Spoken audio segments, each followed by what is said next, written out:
Hello, dear listener.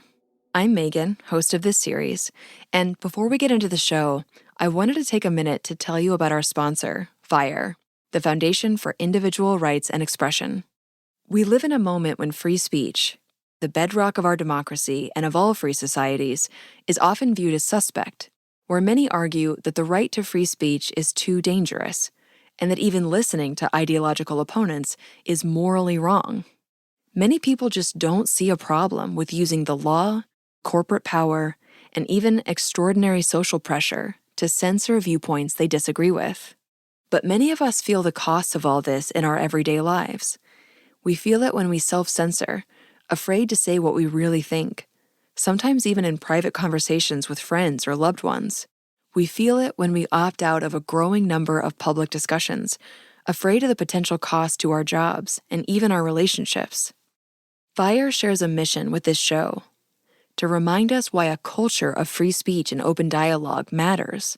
And regardless of how loud the calls for censorship are, F.I.R.E's defense of that culture is unshakable and invaluable. And if you want to remember why we choose freedom, even for people we strenuously disagree with, you can learn more about F.I.R.E's incredible work at thefire.org. And now, on to the show.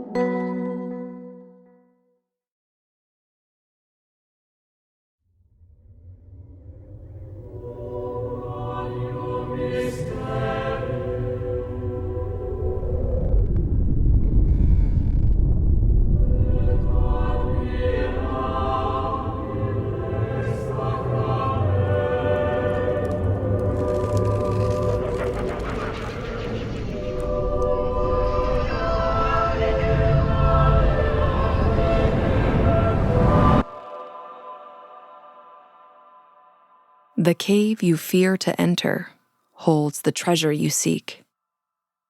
Joseph Campbell. Chapter 1. Plotted in Darkness. Hello there. Sorry to bother you. I'm making a podcast, and I'm going to be asking a lot of fans a lot of questions all weekend, and you're one of the people not staring at your phone. So I thought maybe start with this fellow. Sure. How are you? I'm good. How are you? I'm doing good. For starters, why do you like Harry Potter? I don't know. I think I had not such a great childhood, and I think a kid with not such a great childhood actually escaped to something else in a book. It's a story about acceptance and love. Harry Potter has been kind of like a beacon of hope in a lot of times in my life. Teaches, the importance of friendships, the importance of forgiveness. He felt like an outsider, and he felt like he didn't belong, and that really resonated with me. The way people pull together, they're different. They don't all exactly agree with one another, but they can say, okay, this is the common good, and this is what we're going to work for.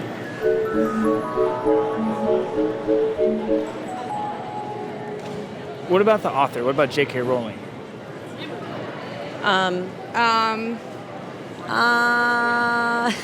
That's a tricky question. So there's a lot of controversy with that one. I'm trying to stay out of it. So I have a comment I'll say off the thing. Let me... JK Rowling is one of the most successful authors in the history of publishing. And for the past 25 years, she's also been one of the most beloved. Her books have taught tens of millions of children worldwide about virtues like loyalty and courage, about the inclusion of outsiders and the celebration of difference. But in the summer of 2020, Rowling published a string of tweets about one of the most polarizing subjects in society right now: sex and gender.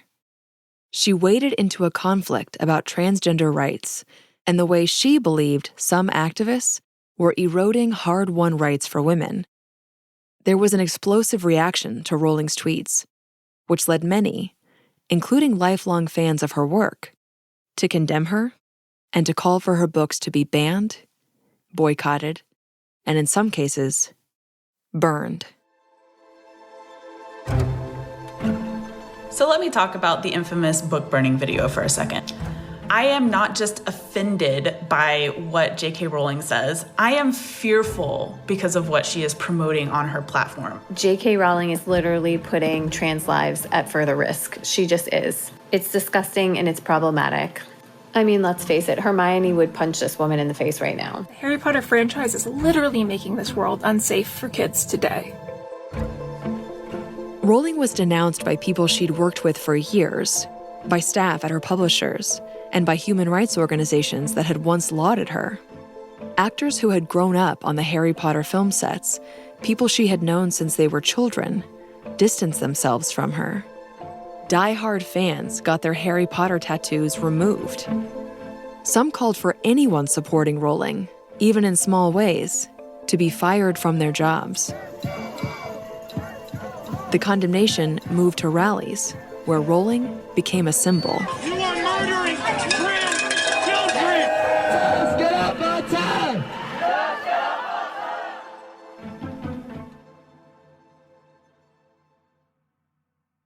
My name is Megan, and I spent the first 26 years of my life in a strict, fundamentalist Christian community. The beliefs of my church were the complete embodiment of my identity and my worldview. My family taught me that we were on a mission from God Himself, warning the world that they were going to hell if they didn't repent and live as we lived. And I was a true believer, certain that I was 100% right. Until I wasn't. 10 years ago, even though I knew it would cost me almost every relationship I had, including with my parents, who I love so much, I left. I've spent the decades since investigating belief and how it compels us to act and identify, and how it colors and shapes the world we inhabit. And reading Rowling's tweets, and then her transformation in the eyes of many who had loved her, it surprised me. Because growing up, it was my community that thought JK Rowling was evil, and it was other Christian fundamentalists who had amassed in force to condemn Rowling and to call her work dangerous. The Harry Potter books are mainstreaming witchcraft to our children. They had denounced her. They tried to ban Harry Potter from schools and libraries, and in some cases, they burned her books. God hates this. I mean, He really hates it. It's darkness, and He is light. It is evil.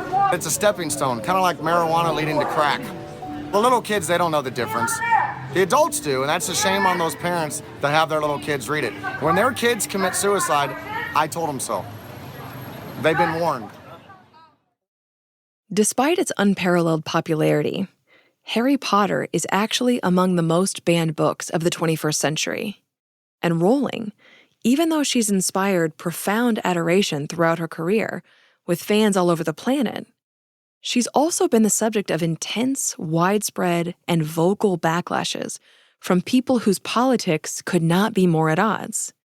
And for the past year, I've been trying to figure out why. What is it about this woman and her work that has captured the ire of very different groups of people across time? How did Rowling understand her critics? And what did she think would happen when she sent those tweets? And so I decided to write her a letter. I explained who I was and what I was trying to understand, and then I sent it off to her in Scotland. And to my surprise, I heard back. I never set out to upset anyone. However, I was not uncomfortable with getting off my pedestal. And what has interested me over the last 10 years, and certainly in the last few years, the last 2-3 years, particularly on social media, you've ruined your legacy. Oh, you could have been beloved forever, but you chose to say this. And I think you could not have misunderstood me more profoundly. I do not walk around my house thinking about my legacy. You know, what a pompous way to live your life, walking around thinking, what will my legacy be? Whatever, I'll be dead. I care about now. I care about the living. After I left Rowling's home, I spoke to reporters and historians, transgender adults, teens and advocates, doctors and lawyers, and many of Rowling's critics, including some who supported book bans. And one of the things that stood out to me was how people on all sides of this conflict felt so under attack, so threatened, that they invoked the language of witch hunts, even as they vehemently disagreed on who was the witch and who was the mob lighting the fire.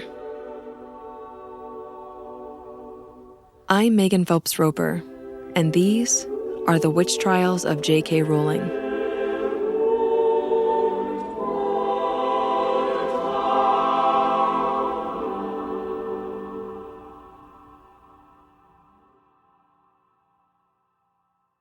Great.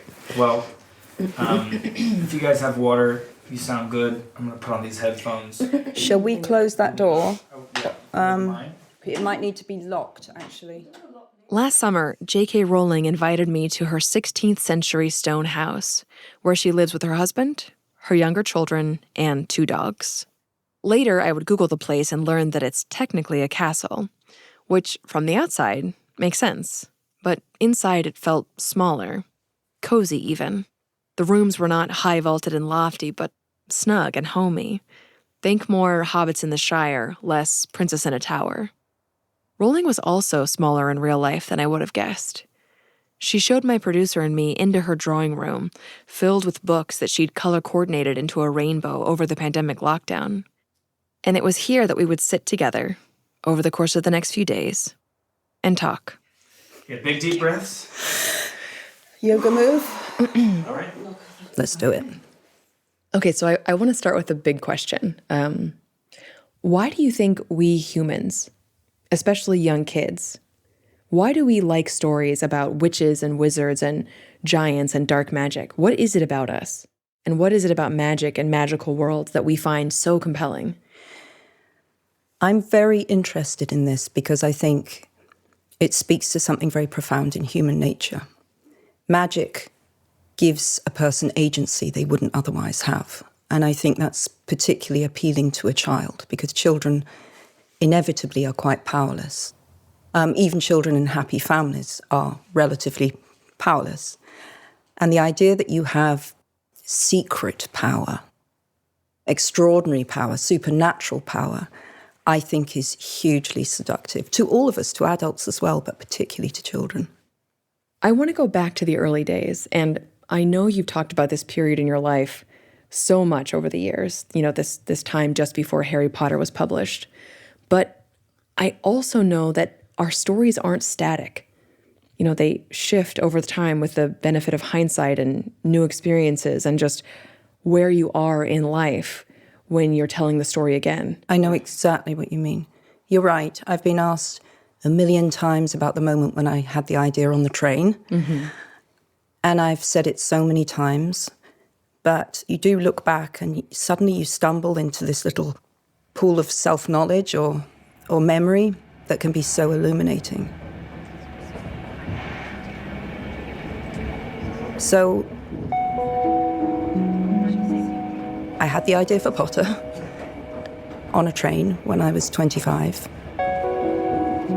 Why did that idea come? I've never really known. It just fell into my head, and I immediately thought, I've got to write that. God, I love that idea.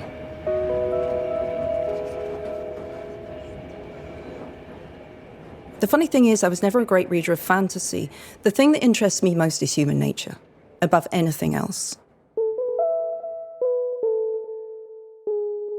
Mr. and Mrs. Dursley of number 4 Privet Drive were proud to say that they were perfectly normal, thank you very much. They were the last people you'd expect to be involved in anything strange or mysterious, because they just didn't hold with such nonsense.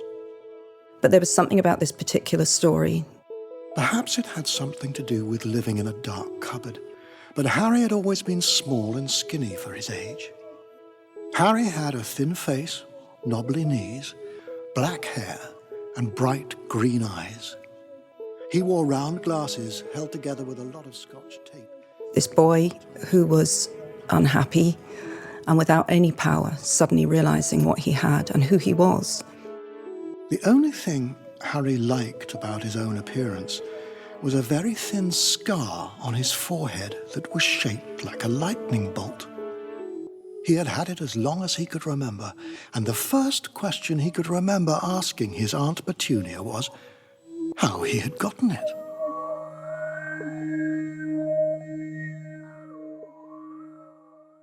Can you take me back to your life in the 1990s? I've heard you describe that time as essentially your greatest fear come to life. Yeah. The early 90s for me were not good. I was in a real period of flux at the time. My mother was very ill. I had moved from London to Manchester. And then my mother died actually on the night of December the 30th, 1990, but I didn't realize she died until the early hours of New Year's Eve. She was 45. She'd been ill for a very long time, but none of us realized death was imminent. That kind of took a wrecking ball to my life, really. To me, this decade now was infused with loss. And I think, perhaps that would have colored my feelings about the story I was writing. Perhaps that would have made me want to put it away forever. But in fact, that sense of loss and this real despair that I felt started to go into the story.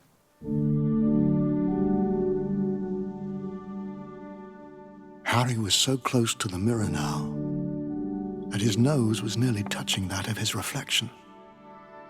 "Mum?" he whispered. "Dad?" At that point, the story changed. Suddenly, everything darkened and deepened. They just looked at him, smiling. And slowly, Harry looked into the faces of the other people in the mirror and saw other pairs of green eyes like his, other noses like his, even a little old man who looked as though he had Harry's knobbly knees. The story that Rowling had begun to write on the train that day was about an orphan boy. I slightly glibly used the trope for 6 months before my mother died. In reality, of course, is a tragedy to be an orphan. This fictional orphan, Harry Potter, was abused and neglected and never told about who he really is, who his parents really were, or how they had died to save him. And now I really understood what loss was. Harry was looking at his family for the first time in his life. The Potters smiled and waved at Harry, and he stared hungrily back at them, his hands pressed flat against the glass, as though he was hoping to fall right through it and reach them. He had a powerful kind of ache inside him, half joy, half terrible sadness.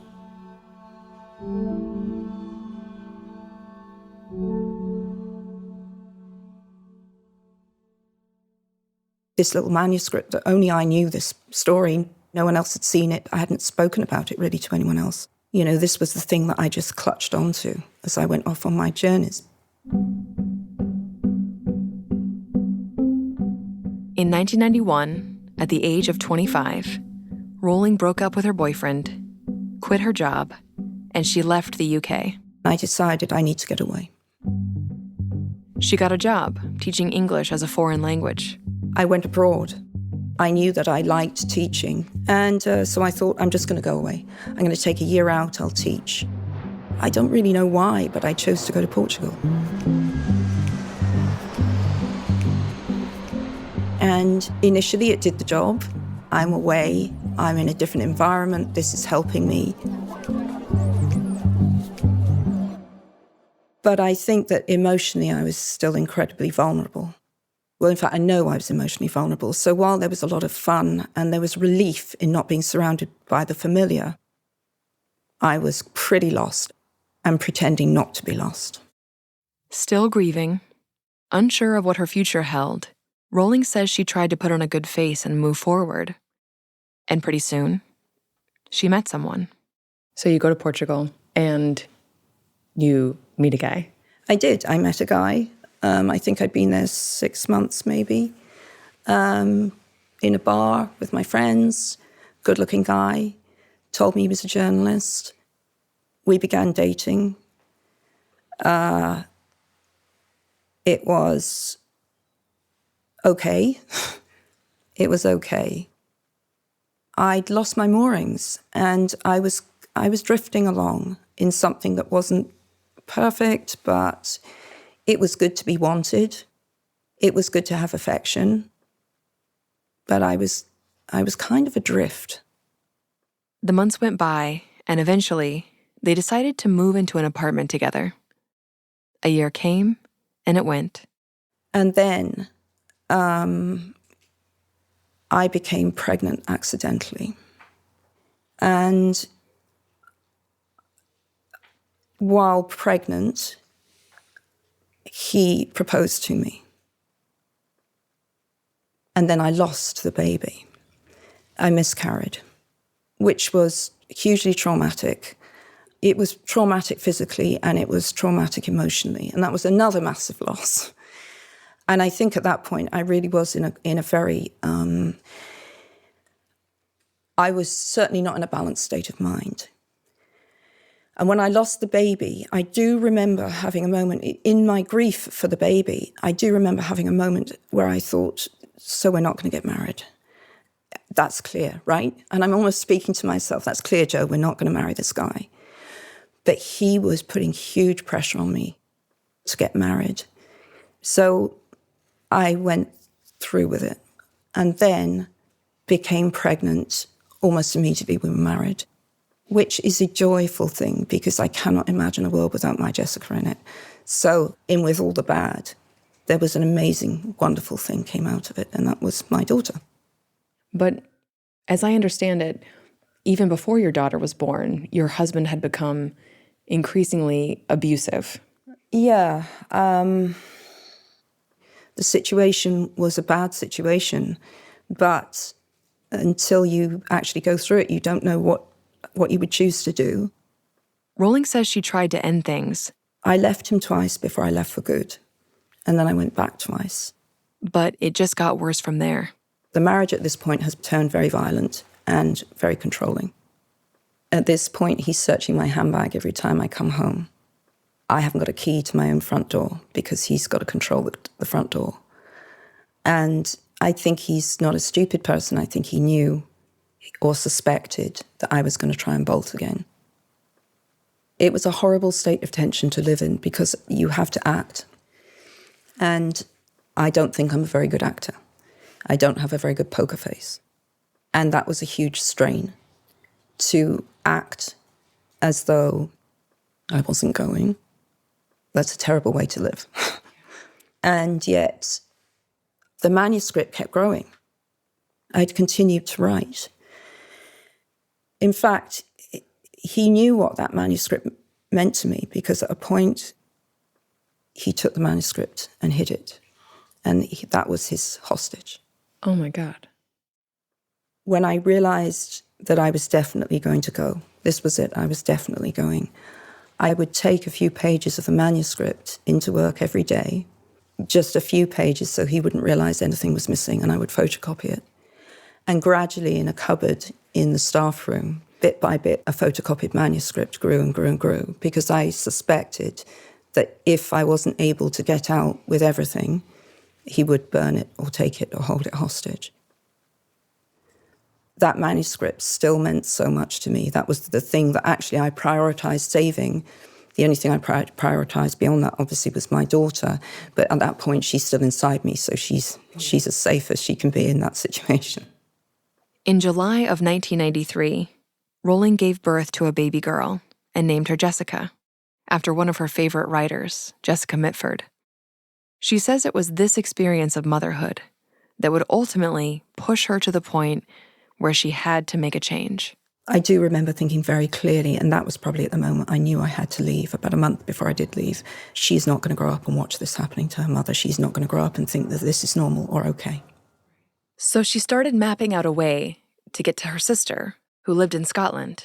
I'd been planning a kind of orderly withdrawal. I've been trying to set things up so I get my daughter out, everything's smooth, everything is arranged. But then there came a night, I don't even know what triggered it. And this was probably about a week before I'd planned to make my exit. There came a night where he became very angry with me. And I cracked and I said, I want to go, I want to leave. And he became very violent. And he said, if you're leaving, you can leave, but you're not getting Jessica. I'm keeping her. I will hide her. So I put up a fight and I paid the price.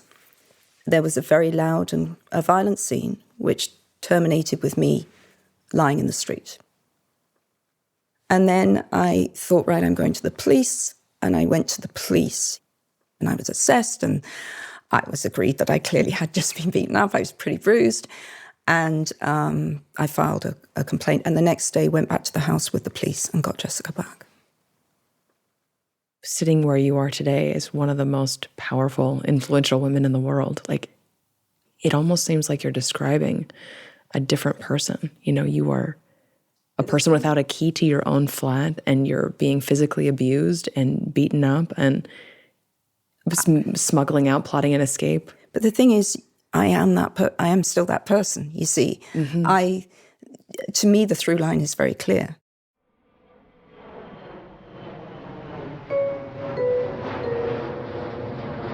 Rowling and her daughter moved from Portugal to Edinburgh, Scotland.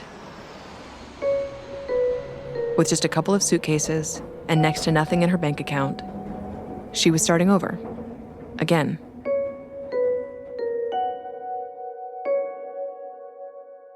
When you moved back to the UK, what did your life look like?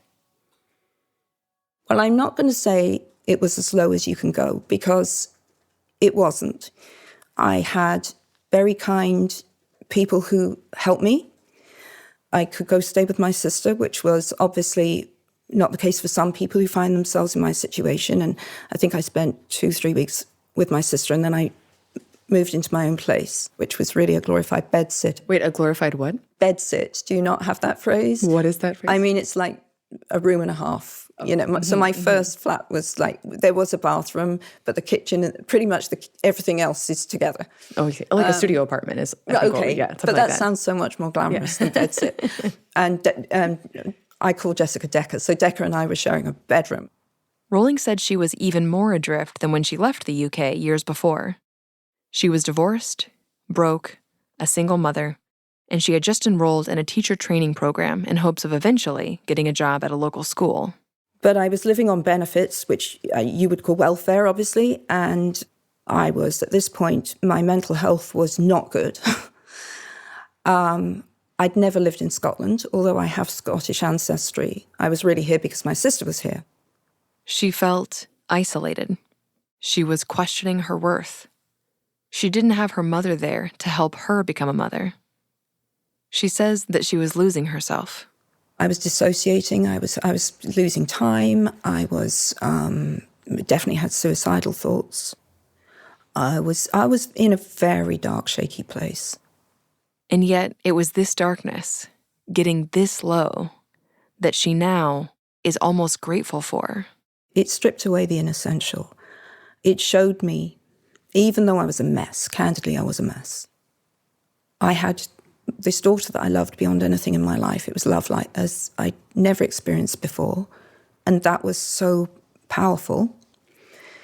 And I do remember continuing to work on that story. I spent 17 years working on Potter. And there are things I understand in that story that no one else can possibly understand, and which I stayed true to, even as my own life improved and my own state of mind became healthier. I was still very committed to those parts that I'd plotted in darkness, as it were, because there was a truth to them and there was a power to them.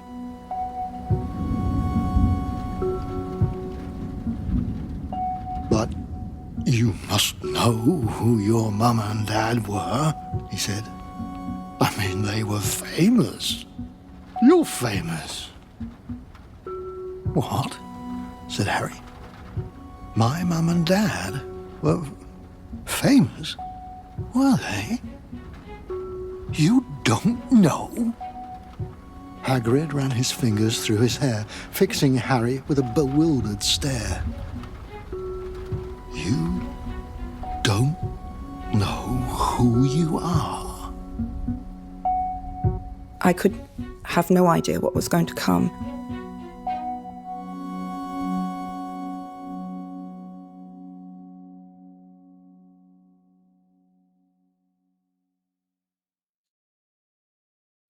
Here at the Free Press, we know firsthand how difficult it is to manage all of the operations of our business and how important it is to have visibility and control over our financials. Businesses like ours just can't afford not to know our numbers, and that's why we would love to tell you about NetSuite. NetSuite by Oracle is the #1 cloud financial system to power your growth, and it's trusted by over 33,000 companies. NetSuite has everything you need to grow all in one place. With NetSuite, you can automate your processes and close your books in no time while staying well ahead of your competition. 93% of surveyed businesses cited increased visibility and control after upgrading to NetSuite. So on behalf of the Free Press, if you run a business and you need a best-in-class financial system, we strongly recommend NetSuite. Go to netsuite.com/witchtrials. For those ready to upgrade to the #1 financial system for growing businesses, you can learn more about NetSuite's new 2023 financing program at netsuite.com/witchtrials. That's netsuite.com/witchtrials.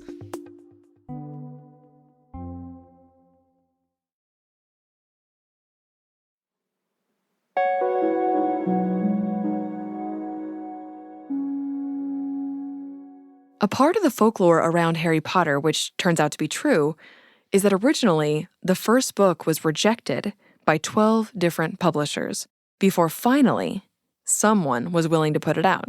Publishing wants to be with the zeitgeist, which is, a business decision. I think sometimes they make mistakes, and what they think is the zeitgeist is a very particular and narrow view of the zeitgeist, but that's another discussion. The people who rejected it should be fired, obviously. This is Charles, a.k.a. Chip. My name is Chip McGrath. I'm the former editor of the New York Times Book Review. Formerly the head of the biggest books department in publishing. I'm going to say 1995 to 2004. So this is right when Harry Potter blew up. Yeah. Nobody anticipated that it was going to do as well as it did. And this is Kat. So my name's Kat Rosenfield. I'm a culture writer and the author of 5 books, including 2 young adult novels. Even after Rowling was finally able to get a publisher. When it was first purchased, it was not anticipated to be a particularly big book. They only printed 500 copies. The publishers, both the ones that rejected the book and the one that finally agreed to put it out, they just felt like it wasn't of the moment. I think there were 3 things going on with the book. Firstly, boarding school, passé, no one's going to be interested. Secondly, it's too long. So the first one's 95,000 words, and I can't even remember how long Phoenix is, Order of the Phoenix, but little did they know what was coming. And then thirdly, I don't think it was necessarily, it might have been that he was a boy. One of the issues was about gender. In particular, the fact that Rowling was a woman. So then they want me to not use my first name. They want me to use my initials. They were concerned that a woman's name on the front of the book would discourage boys from wanting to read it. And this has always been a concern in publishing. How do we get boys to read? And so this pen name, JK Rowling, was selected at the behest of the publishers. Joanne Rowling doesn't even have a middle name. The famous JK was made up just for the books. There was an understanding, I think, at this point that the novel was going to have limited appeal already. So this was a way of trying to attract more readers, choosing a gender-neutral name. In 1997, the 500 copies of the book were distributed to bookstores and libraries. The first time I saw the book in a bookshop. Now that to me was a bigger deal than I can express to you. I am a published writer. Look, there it is. Do you remember where you first saw it in a shop? I remember vividly.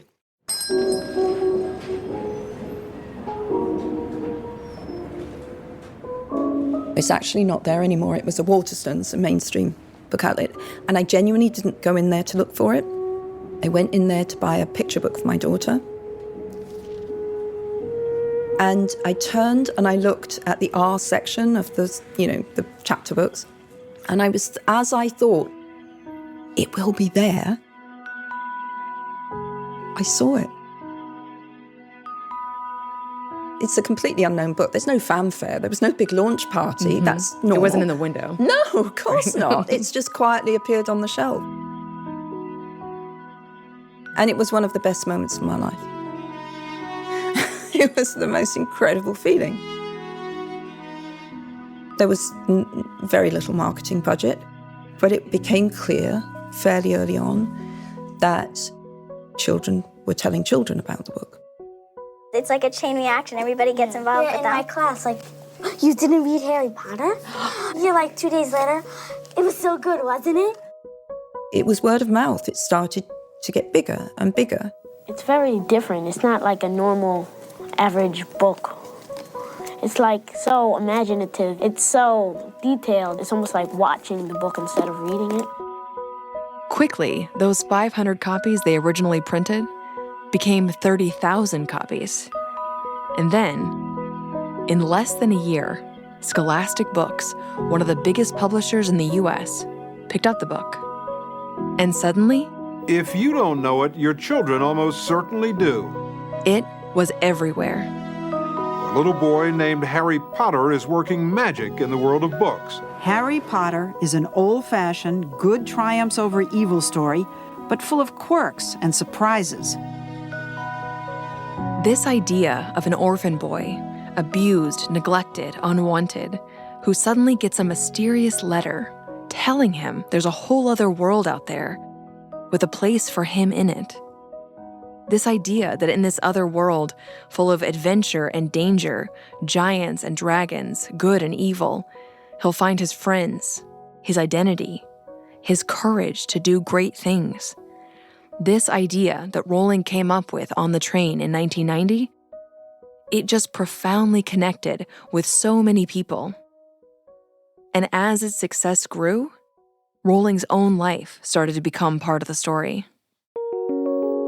Joanne Rowling, a 34-year-old single mother and currently the world's most successful author, lives and writes in the shadow of Edinburgh Castle in Scotland. I mean, she is the subject then of this sort of mythologizing. And while she thought of herself as a writer, she had never published anything. I mean, her stories, in a way, it's like a Harry Potter story itself. It's a kind of a fairy tale. Jo Rowling's rise to success is this sort of feminist Cinderella story. What makes Jo Rowling's success all the more remarkable is what it followed.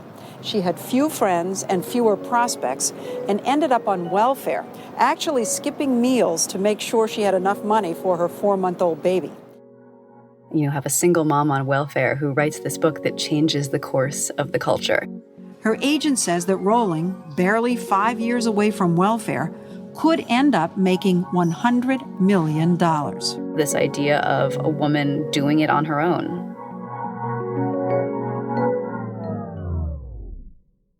I was so ill-equipped for what happened to me. Now, I was grateful. I was hugely grateful that the work was loved. That part brought me nothing but joy.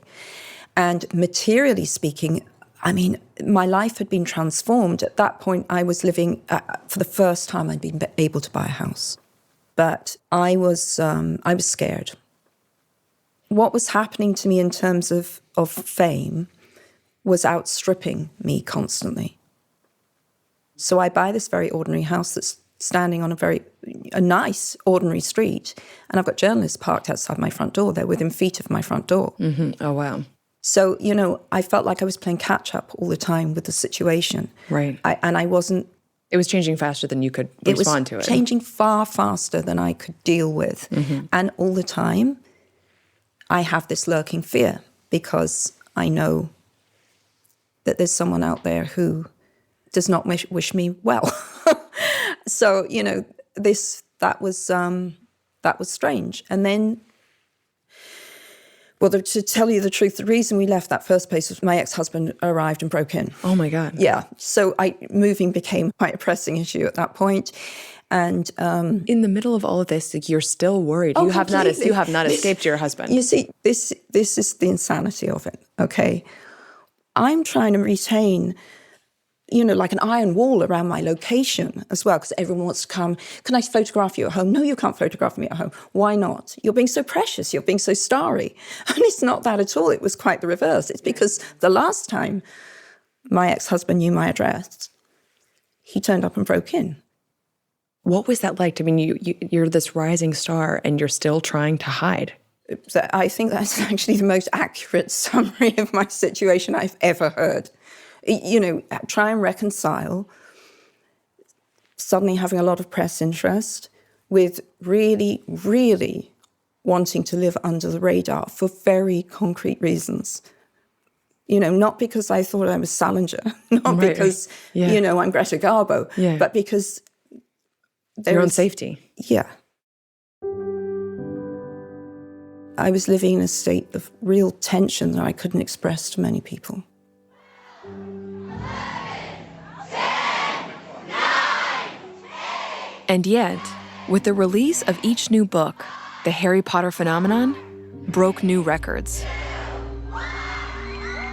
There were midnight release parties where, all over the world, thousands of people lined up or camped out all night. At midnight, less than 1 hour from now, the new Harry Potter book goes on sale here in Southern California. Potter fans in other cities like London, where children actually slept outside bookstores overnight when the latest in the series was going on sale. I mean, the thing about the Potter thing was it went on and on and on. I mean, it was a publishing whirlwind. It's unprecedented in American children's books. It's unprecedented in English children's books. There's nothing that compares to the velocity of the success of Harry Potter. And it's not just kids. Adults are into Harry Potter, too. Well, I started out buying them for my grandson, who's very young, and then I started reading them, and I liked them so well, I kept going. You really feel you know this character. It was increasingly difficult to describe how big it was. This is really nothing that can be compared to a normal success. People kept trying to kind of outdo themselves in terms of their superlative language. The largest printing of a book ever, the fastest selling book ever. It was somebody is picking up Harry Potter every 30 seconds. The books are now in 26 languages and 140 countries. The Potter books are available in 200 countries and translated into 46 languages. It was really insane.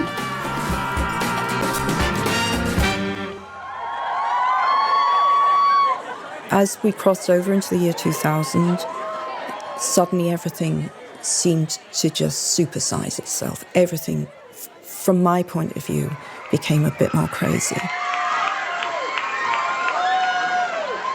It all became so much that it started to seem like too much. JK Rowling had created an uncanny world, and the phenomenon that surrounded it was itself becoming uncanny. I was signing for like 2,000 people at a time. You've got fights breaking out in the car park. You've got security there. Just the enormity of it brought this tension. There is something about a mass of human beings. There's always an edge in a crowd, always. And in 2000, at a big crowded book signing, we had a bomb threat at one store from allegedly a far-right Christian person. It was clear by this time that there was a mounting backlash to Harry Potter. As we approach the 21st century, it doesn't take a rocket scientist to recognize that our entire culture is in trouble. We're staring down the barrel of a loaded gun, and we can no longer afford to act like it's loaded with blanks. And a movement was growing to stop Rowling and ban her books. Things are getting a little bit nervy at this point, We're in a moral freefall. when your children can be taught witchcraft by Harry Potter, that Heather has 2 mummies. You can let your daughter go to school and she can get an abortion without your permission or without your knowledge. Something is dreadfully wrong when you, as the parent, cannot control the destiny of your own child. America has turned its back on the God of the Bible, and it's time for the Church of Jesus Christ to stand up and speak up and say we have a right to the destiny of our own children.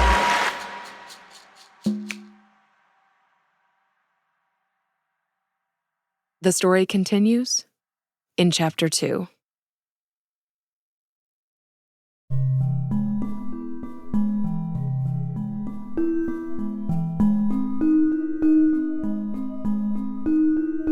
You've been listening to The Witch Trials of JK Rowling, produced by Andy Mills, Matthew Bohl, and me, Megan Phelps-Roper, and brought to you by the Free Press. Our sincere thanks to you for listening, and we would love to listen to you too. If you have any questions or thoughts for us, you can send us an email over at witchtrials@thefp.com.